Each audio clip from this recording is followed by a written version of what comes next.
రక్తపు బిందువే రహస్యమని తేలిన, శాపపు అక్షరాలు శ్వాసలా నిలిచిన, తప్పించుకున్న దారులు మళ్ళీ ఎదురైన, నడిపిన నీడ నిజమా మాయ ఏమిటిది?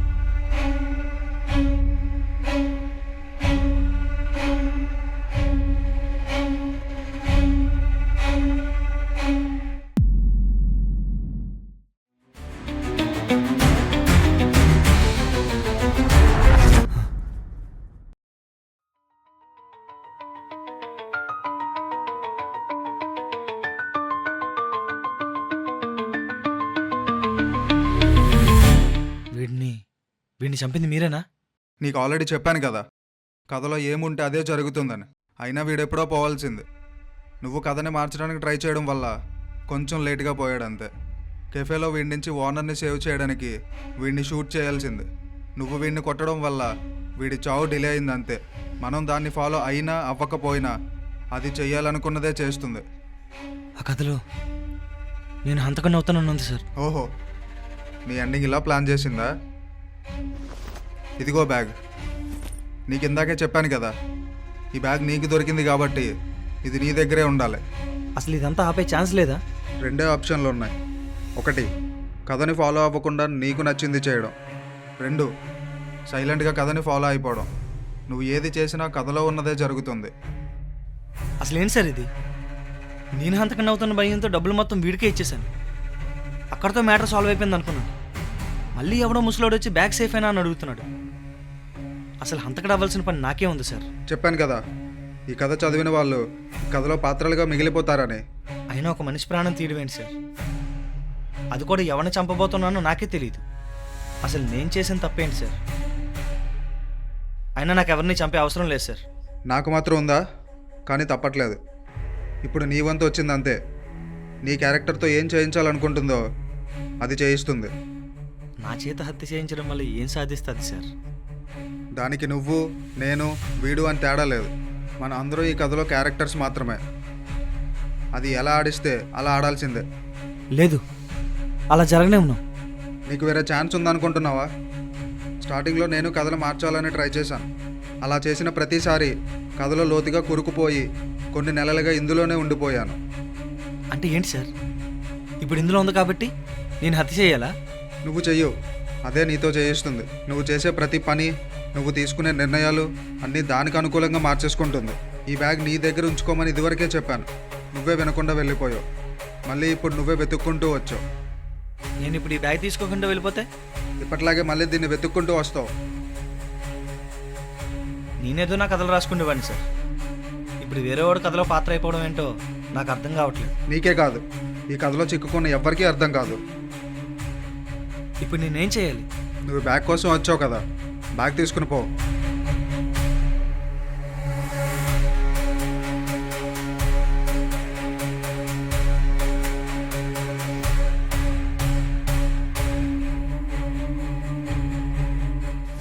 సార్ ఇదిగోండి బ్యాగ్. ఇప్పుడు ఆ మిస్టరీ సాల్వ్ చేయడం ఎలా?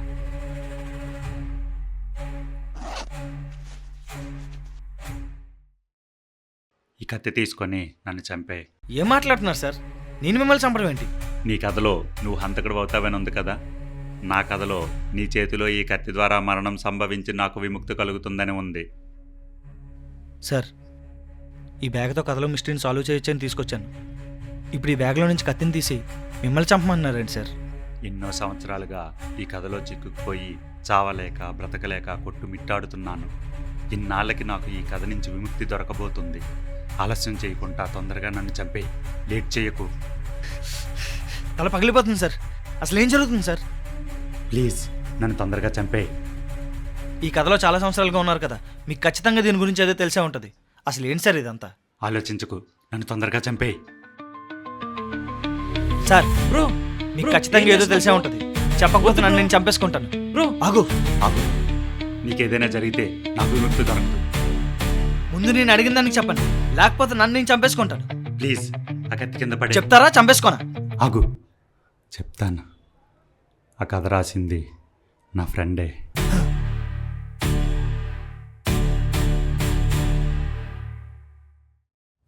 అతను ఎక్కువగా సైకలాజికల్ క్రైమ్ నవల్స్ రాసేవాడు. ఆ నవల్స్ చదివేటప్పుడు రీడర్స్కి ఒక వియర్డ్ ఫీలింగ్ కలిగేది. అతని రైటింగ్కి చాలా ఇంప్రెస్ అయ్యేవారు. దానివల్ల నవల్స్ అన్నీ విపరీతంగా అమ్ముడుపోయేవి.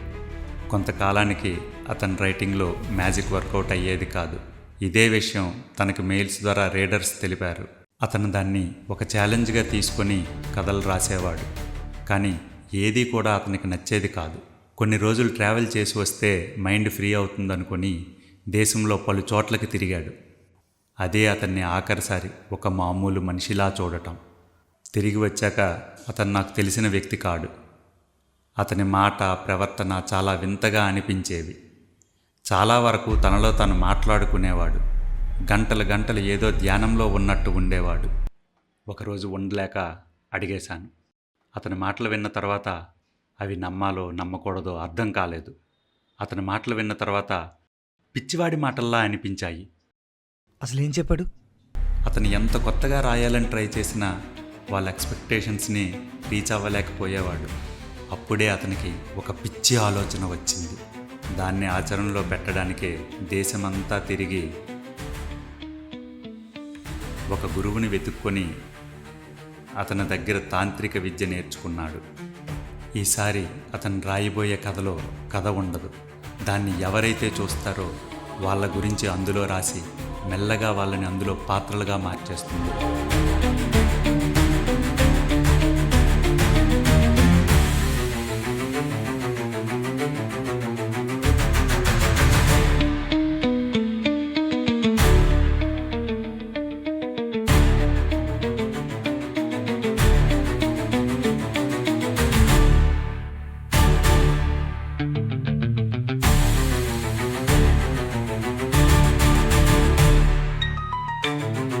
అందులో పాత్రలుగా మారిపోయాక ఇంకా అది ఎలా ఆడిస్తే అలా ఆడటమే ఆ కథ వాళ్ళని పిచ్చోళ్ళని చేస్తుంది.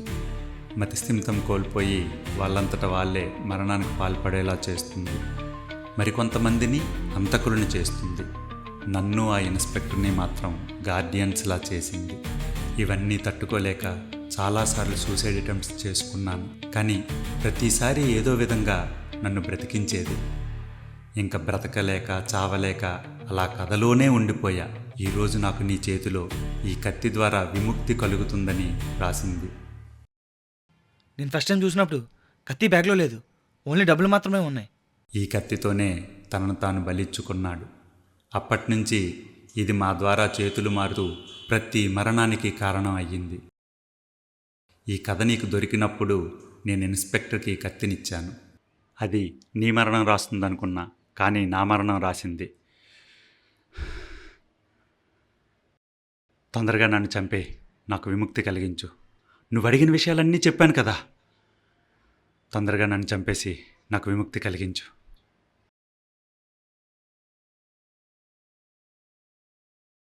ఏంటమ్మా, ఇంకా మీ పని పూర్తవలేదా?